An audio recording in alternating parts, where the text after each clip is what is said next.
Assalamualaikum warahmatullahi wabarakatuh. Perkenalkan, nama saya Muhammad Zulfikri Saputra. Saya adalah salah satu mahasiswa Universitas Muhammadiyah Bandung dan sekarang sedang menempuh semester 1 di Prodi Komunikasi dan Penyiaran Islam. Jadi di video kali ini saya akan membahas tentang perkembangan Islam dan kebudayaannya gitu pada periode para wali. Jadi proses awal masuknya Islam ke tanah Jawa gitu ya, berhasil menyebarluaskan Islam ke seluruh Jawa setelah mulai proses yang sangat panjang dan juga penuh dengan tantangan. Wali Songo, pasti kalian tahu istilah kata Wali Songo. Jadi Wali Songo ini yang merupakan gabungan dari kata Wali dan Songo gitu, memainkan peran penting dalam membawa Islam ke tanah Jawa. Kontribusi Wali Songo dalam pendidikan Islam di Jawa saat ini tengah diperbaiki dan disempurnakan dengan modifikasi yang lebih modern. Wali Songo adalah tokoh sejarah dalam pendidikan Islam Jawa karena cara dia menggabungkan budaya dan adat Jawa ke dalam metode dakwahnya yang membantu mencegah pendidikan Islam dipromosikan melalui proses Islamisasi. Para wali yang tergabung dalam Wali Songo merupakan gambaran dari bagaimana Islam itu berkembang gitu di seluruh Indonesia, terutama di Pulau Jawa khususnya. Mereka memiliki peran yang sangat penting dalam perkembangan budaya Islam di seluruh Nusantara. Selain upaya propaganda terang-terangan mereka, 9 orang suci telah mendapatkan ketenaran lebih dari yang lain. Dari awal abad ke-15 hingga pertengahan abad ke-16, Wali Songo tinggal di pantai utara Jawa di 3 lokasi utama, yaitu Surabaya, Gresik, Lamongan di Jawa Timur. Terus Demak, Kudus, Muria di Jawa Tengah, dan juga Cirebon di Jawa Barat. Ketiga tempat ini akibatnya menjadi pusat dari transfer informasi pesantren Watu Layar, Sunan Bonang, Ampel Denta, Sunan Ampel, dan Giri, Sunan Giri. Itulah yang dibawa oleh Wali Songo. Saat ini, Wali Songo dikenal sebagai tokoh pendidikan yang luar biasa dan pionir, yang memberikan kontribusi yang sangat baik, baik secara lisan maupun fisik. Hal ini dianggap sebagai sesuatu yang sangat luar biasa dan tidak lazim. Secara khusus, masyarakat di Pulau Jawa terus melahirkan intelektual cemerlang yang namanya dikenal di masyarakat. Para ahli memutuskan untuk menamai ulama yang kemudian dikenal sebagai Wali Songo atau 9 wali. Sebagian besar penulis sepakat bahwa ketika menyebut Wali Songo, mereka merujuk kepada Maulana Malik Ibrahim, Sunan Ampel, Sunan Giri, Sunan Bonang, Sunan Kudus, Sunan Derajat, Sunan Gunung Jati, Sunan Kalijaga, dan Sunan Muria. Sebelum kedatangan Wali Songo, agama Hindu-Buddha telah diperkenalkan dan dipraktikkan oleh penduduk Nusantara selama bertahun-tahun. Kedatangan Wali Songo di Nusantara, terutama di Pulau Jawa, tampaknya membawa strategi difusi agama yang berbeda. Mereka tidak menggunakan kekerasan atau perang seperti yang terjadi di Timur Tengah untuk memperluas Islam, melainkan menggunakan strategi humanis. Wali Songo memulai dengan memahami masyarakat dan budaya Jawa yang sebagian besar masih menganut agama Hindu dan Buddha. Setelah memahami tatanan sosial, Wali Songo kemudian mencari cara untuk membantu orang mengadopsi Islam secara serius tanpa kecewa atau menyimpan kebencian terhadap mereka yang menyebarkan agama tersebut. Meskipun banyak yang menolak Islam sebagai agamanya, orang tersebut tetap memiliki rasa kasih sayang terhadap mereka yang telah memeluk agama tersebut. Manusia pada dasarnya beragama. Awal mula Islam ke Jawa. Jadi, Raja Pasai I memulai pendirian kerajaan Islam di Nusantara pada abad ke-14 Masehi, tepatnya di Samudra Pasai. Pada masa itu, para pedagang berkembang seiring dengan perluasan kerajaan Islam. Sementara, para mubaligh mulai secara diam-diam dan bertahap memperkuat komunitas Muslim dengan melakukan integrasi ke dalam lingkungannya tanpa menolak kondisi sosial budaya masyarakat sebelumnya. Ini menunjukkan bahwa Islam tidak menguasai Indonesia dengan membawa teknologi militer ke Nusantara. Namun Islam segera menyadari bahwa untuk sukses, prinsip-prinsipnya harus diimplementasikan. Islam perlahan-lahan menerapkan ajarannya dengan melakukan penyebaran agama dan mengintegrasikan elemen-elemen yang diperlukan untuk praktek agama, seperti menggabungkan masjid dan bangunan lain dengan struktur dan fungsi yang sudah ada sebelumnya. Ini adalah contoh lain bagaimana Islam menyebar ke seluruh Indonesia. Pada abad ke-16 Masehi, Islam pertama kali mengambil tindakan untuk memaksa orang Jawa menjadi Muslim. Namun setelah itu, tahap stabilisasi dimulai pada abad ke-17. Tahap ini meliputi upaya untuk membuat masyarakat secara bertahap beralih menjadi masyarakat Muslim dan menggantikan kehidupan beragama sebelumnya. Monopoli perdagangan Belanda di Jawa terhambat oleh kebencian mereka terhadap penyebaran Islam di Indonesia, yang menyulitkan mereka dalam usaha menjadikan Jawa sebagai masyarakat Muslim sepenuhnya. Akibatnya, banyak pemimpin kerajaan berhenti memperhatikan upaya untuk menstabilkan situasi. Di sisi lain, Islam adalah agama yang ajarannya diperkenalkan ke dunia oleh Tuhan melalui Nabi Muhammad yang berpenglihatan. Pada intinya, Islam menamakan ilmu pengetahuan tentang berbagai aspek kehidupan dengan menggunakan Al-Quran dan As-Sunnah sebagai sumbernya. Oke, selanjutnya kita akan mengenal istilah Wali Songo. Dengan mempertimbangkan penjelasan Anda, istilah wali berasal dari bahasa Arab yang berarti dekat atau sahabat, merujuk kepada orang-orang yang dihormati dalam agama Islam dan berperan dalam penyebaran ajaran Islam. Sementara itu, Songo adalah angka 9 dalam bahasa Jawa. Jadi, prasa Wali Songo mengacu pada 9 tokoh ulama yang dianggap sebagai wali yang dekat dengan Tuhan dan memiliki peran penting dalam menyebarkan Islam di wilayah Nusantara, khususnya di Pulau Jawa. Wali Songo adalah tokoh Islam yang dihormati di Indonesia, khususnya di Pulau Jawa, karena peran historis mereka dalam penyebaran agama Islam di Indonesia. Wali Songo adalah simbol penyebaran Islam di Indonesia, terutama di Pulau Jawa. Kedatangan para wali di Pulau Jawa ini dimulai dari wilayah pesisir dan berlanjut ke pelabuhan-pelabuhan di pulau tersebut. Mereka adalah simbol penyebaran Islam di Indonesia, khususnya di Pulau Jawa. Wali Songo adalah sebutan untuk tokoh-tokoh yang berjasa besar dalam menyebarkan Islam di Pulau Jawa, yang berjumlah 9. Kesembilan wali ini dikenal sebagai penyebar Islam di Indonesia, terutama di Pulau Jawa. Wali Songo dihormati karena kontribusi historis mereka dalam menyebarkan Islam di Indonesia, khususnya di Pulau Jawa. Salah satu dari mereka, yaitu Sunan Gresik atau Syekh Maulana Malik Ibrahim, dianggap sebagai salah satu wali Songo yang pertama kali menyebarkan agama Islam di tanah Jawa. Makamnya di Desa Gapura, Kota Gresik, Jawa Timur, menjadi tempat ziarah yang populer bagi para peziarah untuk berwisata religi. Ritual ziarah tahunan diadakan sesuai tanggal wafatnya, yakni setiap tanggal 12 Rabiul Awal. Nah, kesembilan wali Songo tersebut diantaranya yang pertama Sunan Maulana Malik Ibrahim atau Sunan Gresik, yang kedua Sunan Ampel, yang ketiga Sunan Giri atau Raden Paku, yang keempat Sunan Gunung Jati atau Syarif Hidayatullah, yang kelima Sunan Muria atau Raden Said, yang keenam Sunan Kudus atau Raden Mas Sahid, terus yang ketujuh Sunan Derajat atau Raden Qasim, terus yang kedelapan Sunan Kalijaga atau Raden Mas Syahid, dan yang kesembilan Sunan Bonang atau Raden Ibrahim. Pada saat itu, Jawa Timur menjadi pusat kekuasaan politik, dan itulah alasan mengapa kelima tokoh suci tersebut berkumpul di sana. Lokasi di pesisir pantai ini dikuasai oleh Kerajaan Majapahit yang berperan dalam perdagangan rempah-rempah dari Indonesia Timur di Mojokerto dan Kediri. Selain itu, ini juga bertemu dengan para pedagang beras dan barang lainnya yang datang dari pedalaman Majapahit dan Kediri. Oke, masuk ke pembahasan selanjutnya, yaitu daerah dakwah perkembangan Wali Songo.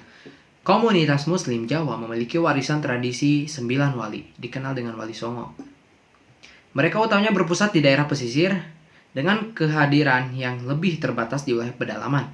Hanya sedikit di antara mereka, seperti Sunan Bonang atau Sunan Giri, yang memiliki pengaruh yang signifikan melewati batas wilayahnya, sehingga dampak mereka terbatas pada lingkungan perkotaan tempat mereka tinggal.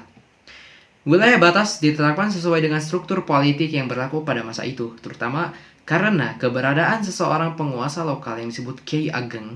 Mereka merupakan tuan tanah feodal yang mandiri, dan ketika mereka tunduk pada kekuasaan raja setempat, setelah berhasil mempertahankan kedaulatan mereka di wilayah tertentu, seringkali diangkat sebagai penguasa. Wali Songo memberikan perhatian khususnya kepada Jawa Timur. 5 di antara mereka ditempatkan di sini, masing-masing bertanggung jawab atas wilayah dakwah yang berbeda. Sebagai pemimpin asli, Maulana Malik Ibrahim mengawasi wilayah dakwah di Gresik. Setelah wafatnya Maulana Malik Ibrahim, Sunan Giri mengambil alih tanggung jawab di wilayah tersebut. Sunan Ampel memperkuat posisinya sebagai pengkhotbah di Surabaya. Sedikit ke utara di daerah Tuban adalah Sunan Bonang. Sementara itu Sunan Derajat berada di Sedayu. Nah, para wali sebaliknya menetap di Demak, Kudus, dan Muria di Jawa Tengah. Pengaruh para wali di Jawa Tengah tentu berbeda dengan Jawa Timur. Dapat dikatakan bahwa pusat pengaruh politik Buddha dan Hindu yang berada di Jawa Tengah sudah tidak berperan lagi di masyarakat. Masyarakat yang terus dipengaruhi oleh budaya yang berasal dari ajaran Buddha dan Hindu hanya dilihat oleh para wali. Para wali mengakui wayang sebagai alat komunikasi yang memiliki dampak signifikan pada pemikiran masyarakat saat itu. Karena itu, wayang perlu diubah, baik dari segi bentuk maupun isi ceritanya agar lebih islami. Instrumen gong juga perlu dimodifikasi, meskipun terpaksa rupa, namun memiliki makna yang diislamkan. Penempatan di 3 titik ini bertujuan sebagai pusat layanan bagi Indonesia Tengah, serta untuk menyebarkan ajaran Islam ke seluruh Jawa Tengah. Jawa Tengah menjadi pusat kekuatan politik dan ekonomi baru saat ketiga wali tersebut aktif, terutama saat kerajaan Majapahit runtuh karena serangan dari Kediri pada tahun 1478, Kesultanan Panjang dan Mataram II, keduanya muncul dari bangkitnya Kesultanan Demak. Perubahan situasi politik seperti ini membuat ketiga lokasi tersebut memiliki pentingnya secara geostrategis. Hanya satu wali, yaitu Syarif Hidayatullah atau Sunan Gunung Jati, setelah wafatnya bertanggung jawab atas Islamisasi Jawa Barat. Keterkaitan kota ini dengan jalur perdagangan rempah-rempah dan produk asal Indonesia Timur sangat berperan dalam kegiatan dakwah Sunan Gunung Jati. Cirebon juga berperan sebagai pintu gerbang komersial ke Indonesia Barat, Jawa Tengah, dan Indonesia Timur. Karena itu, pilihan Cirebon memiliki nilai geostrategis, geopolitik, geoekonomi yang berpengaruh pada ekspansi Islam yang selanjutnya dengan mempertimbangkan faktor sosial, politik, dan ekonomi saat itu. Jawa Timur memiliki peran yang signifikan dalam proses Islamisasi Jawa. Terlihat dari jumlah wali Allah yang menyebarkan Islam di sana, seperti ketika Sunan Giri mengambil alih wilayah dakwah Maulana Malik Ibrahim di Gresik. Islam juga disebarkan oleh Sunan Ampel, Sunan Bonang, dan Sunan Derajat, yang semuanya memiliki pusat pengaruh utama di Surabaya. Sekarang kita akan membahas para wali dakwah di Pulau Jawa. Strategi dakwah Wali Songo berhasil karena beberapa faktor. Pertama, dakwah mereka sesuai dengan konsep yang tepat. Kedua, mereka berdakwah dengan tekun, tulus, dan rela berkorban. Ketiga, pendekatan matematis dalam tindakan dakwah mereka akurat dan logis. Keempat, mereka peduli terhadap orang-orang yang mereka temui dalam operasi dakwah. Kelima, dakwah cerdas mereka tidak menyinggung. Keenam, para penjaga menggunakan pengetahuan dan kemampuan mereka. Menurut sejarah Wali Songo, metode mendidik atau dakwah mereka adalah sebagai berikut. Yang pertama, pembukaan pesantren, lembaga pendidikan Islam setingkat perguruan tinggi, tempat para santri dapat belajar dan terinspirasi untuk menjadi pendakwah. Yang kedua, karakteristik budaya Jawa terhadap Islam. Yang ketiga, menggunakan tindakan tradisional untuk menyebarkan dakwah Islam dengan menanamkan Islam. 4. Melalui bisnis. Yang kelima, membangun surau atau musola yang juga digunakan untuk dakwah. 6.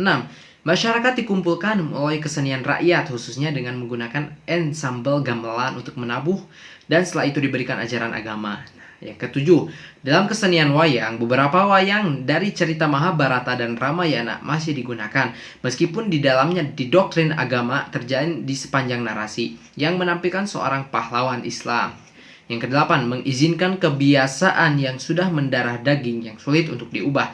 Yang kesembilan, dalam penyiaran Islam, jauhi konflik langsung. Yang kesepuluh, Tutwuri Handayani.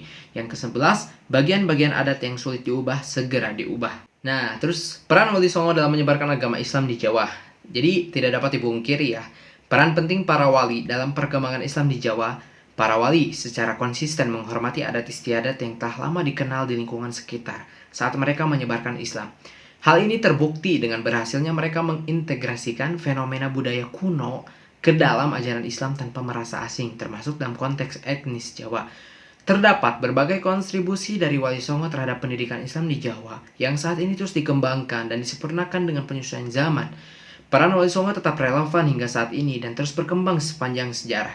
Ajaran Islam yang disebarkan oleh Wali Songo adalah cerdas, sehingga Islam dapat berkembang tanpa menghadapi banyak perlawanan sosial. Sejarah Wali Songo terkait erat dengan perkembangan dakwah Islam di Jawa. Kemenangan yang luar biasa dari para penjaga dicatat sebagai pencapaian yang sangat berharga. Mayoritas penduduk Jawa, baik di perkotaan, pedesaan, maupun di pegunungan, akhirnya memeluk Islam dengan dukungan penuh dari Kesultanan Demak Bintoro. Dengan demikian, Islam secara nyata memperkuat posisinya sebagai agama utama di wilayah tersebut. Para wali mendirikan masjid sebagai tempat ibadah dan juga sebagai lembaga pendidikan agama. Konon, fasilitas pendidikan tertua di Jawa dengan pendekatan yang lebih demokratis ini mengajarkan agama di ruang lobi masjid. Sistem seperti ini dikenal sebagai gurukula. Pada masa-masa awal penyebaran Islam, di mana seorang guru mengajarkan sekelompok murid yang duduk di depannya. Islam juga mengajarkan disiplin fisik, ketahanan tubuh, dan bela diri. Selain ajaran tentang keyakinan, ibadah, dan moralitas.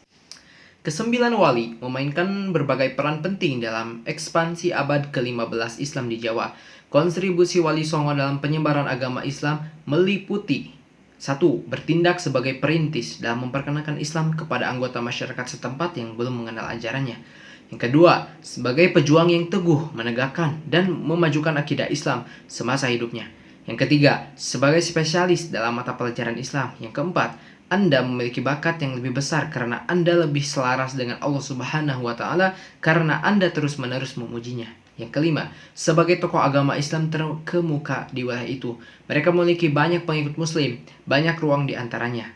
Yang keenam, sebagai seorang muslim yang taat, yang serius dalam mendidik murid-muridnya tentang Islam.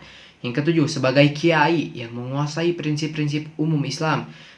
Kedelapan, semasa hidupnya, ia sangat disukai oleh masyarakat Islam, berkat kepeloporan dan kegiatan 9 wali. Nah, jadi kesimpulannya, sebagai hasil dari perjuangan dan ajaran dari Wali Songo, masyarakat Indonesia Timur secara umum dan masyarakat Jawa secara khusus menjadi lebih berpegang pada ajaran Islam. Keberhasilan pendekatan dan dakwah dari Wali Songo sebagian disebabkan oleh beberapa faktor, dimulai dari kesesuaian dakwah mereka dengan konsep yang tepat. Mereka juga membuka lembaga pendidikan Islam setingkat perguruan tinggi, seperti pondok pesantren, tempat para santri dapat belajar dan mencari inspirasi untuk berdakwah. Selain itu, mereka menggunakan metode konvensional untuk menyebarkan Islam dan ajaran-ajaran dakwah Islam. Banyak cerita wayang dari Ramayana dan Mahabharata yang masih dimainkan dalam seni wayang. Namun dalam cerita tersebut, filosofi agama diselipkan ke dalam cerita yang menggambarkan seorang pahlawan Islam. Nasir Arsyad dalam bukunya tentang sejarah dan muamalah menyatakan bahwa tujuan dakwah Wali Songo paling tidak didasarkan pada 5 prinsip dasar yang menjadikan standar sekaligus menghimbau para kader pertama untuk menjaga keyakinan agama dengan sungguh-sungguh. Oke, mungkin itu video kali ini. Mohon maaf saya banyak kurangnya dan sampai jumpa.